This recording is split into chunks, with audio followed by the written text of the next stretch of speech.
அவரு தனியா நின்று பேசிட்டு அவர் பார்த்து போறாரு. என்னத்துக்கு ஓடுற பின்னாடியே ஏன் ஓடுற?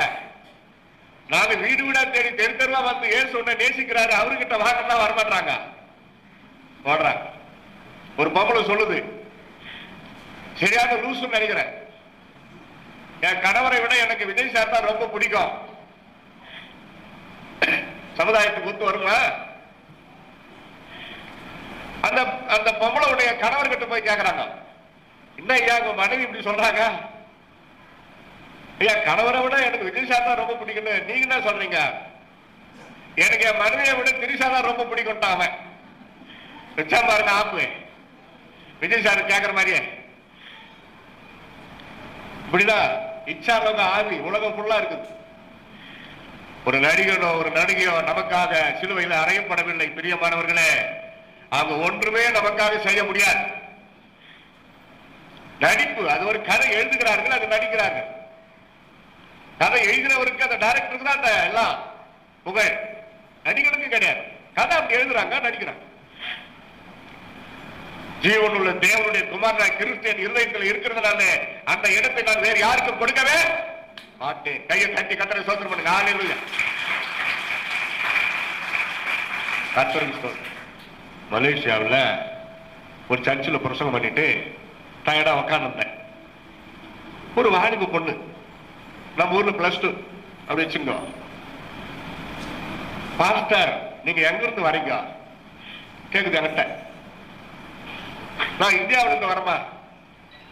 இந்தியாவில எங்க இருந்து வரீங்க? சென்னையில இருந்து வரேன். சென்னையா? வெய்யாவா? ஆமாமா. என்ன ஆச்சு உனக்கு? விஜய் சார பாத்தீங்களா? விஜய் சார் வீட்டுக்கு பக்கத்துல நான் இருக்கிறேன்னு நினைச்சிருக்கிறேன். இல்லம்மா நான் பாக்கறதில்ல, நான் சினிமாவும் பாக்கறதில்ல, விஜய் சாரையும் பாக்கறதில்ல, எனக்கு ஊழியம் செய்யறதுக்கு டைம் பத்தல, என் உடம்புல நான் பாத்துக்கணும், ஊழியத்தை செய்யணும்னு. நாங்க அங்கிள் நான் என் செல் நம்பர் தரேன், நீங்க இதை கொண்டு போய் விஜய் சார் கிட்ட கொடுங்க, அவரை எனக்கு போன் பண்ண சொல்லுங்க, நம்ம பெரிய லாடு நமக்கு தாசன் நடப்பு. போன் பண்ணி பேசுவாரா? அப்பதான் நான் யோசித்தேன், உடம்பு ஃபுல்லா ஏசு இல்லம்மா, ஒரு ரத்த ஓட்டத்துல விஜய் சார் தான் ஓடுறாரு. என்ன இருக்கு சொல்றீங்க? ஆமா, நீ ஒரு கிறிஸ்தவ பெண்மணியா இருந்துகிட்டு இப்படி இருக்கலாமா? மகனே நான் உன்னோடு கூட இருக்கிறேன், உன் உருவத்தை என் உள்ளத்தில் வரைந்து வைத்திருக்கிறேன், நான் உன்னை கைவிட மாட்டேன், நான் உன்னை ஆசீர்வதிப்பேன், உன்னை உயர்த்துவேன், உலகத்தின் முடிவு பரியந்தம் நான் உன்னோடு கூட இருக்கிறேன் என்று சொன்ன இயேசுவை மறந்துவிட்டு வயிற்று பிழைப்புக்காக நடிக்க வந்த ஒரு நடிகரை நீ உள்ளத்துல வைத்திருக்கிறாய். இயேசுவே உன் உள்ளத்துல இல்லையா? கண்ணு கலங்கிச்சு. இருக்குல்ல அது பொண்ணுக்கு. அங்கிள் என்ன சொல்றீங்க நீங்க? எனக்கு ஒண்ணுமே புரியல. யோசித்து பாரு. சொல்லுது இன்னும் தொடர்கிறது. எங்க வீட்டுல எல்லாருக்கும் விஜய் சார் மேல உயிர். எங்க வீட்டுல எல்லாருக்கும் விஜய் சார் மேல உயிர்.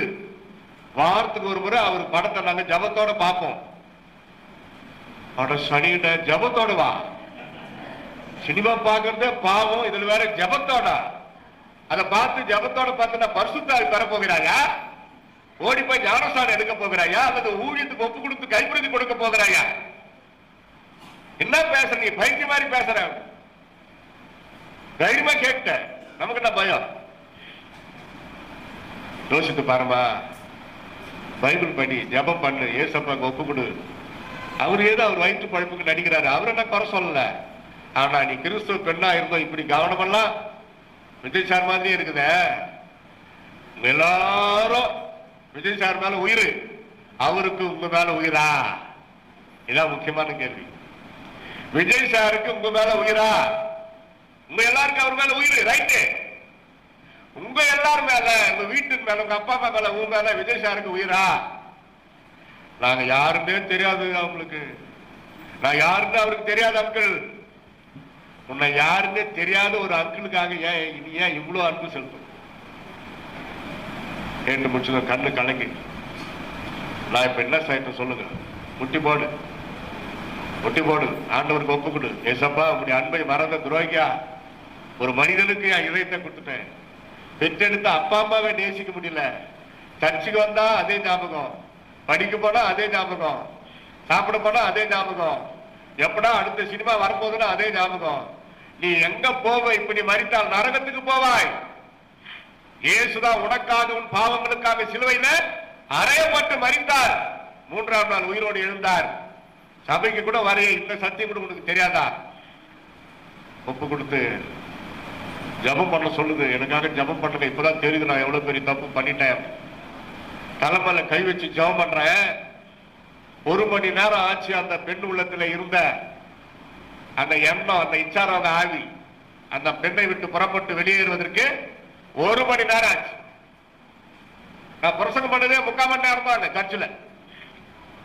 ஏன்னா ஒரு ஆத்மாவையும் ஆண்டவர் நேசிக்கிறார். அதை அற்பமா நினைக்காத மகனே, நீ போதித்து புத்தி சொல்லி ஜபம் பண்ண அப்படின்னு சொன்னார். அது ஒரு ஊழியமாய் நினைத்து நான் செய்தேன். யோசித்து பாருங்க. நம்ம உள்ளத்துல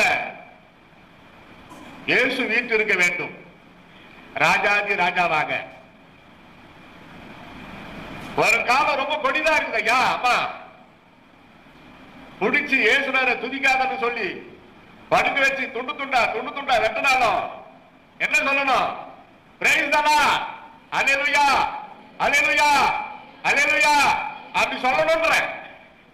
இப்ப இல்ல, அந்த நேரத்தில் கூட உங்கள் இருதயம், உங்கள் பொக்கிஷம் எங்கே இருக்கிறதோ அங்கே உங்கள் இருதயமும் இருக்கும். பொக்கிஷத்தை கூட அளவுக்கு மீறி சேர்க்காத. கவனம் அதில் தான் இருக்கும்.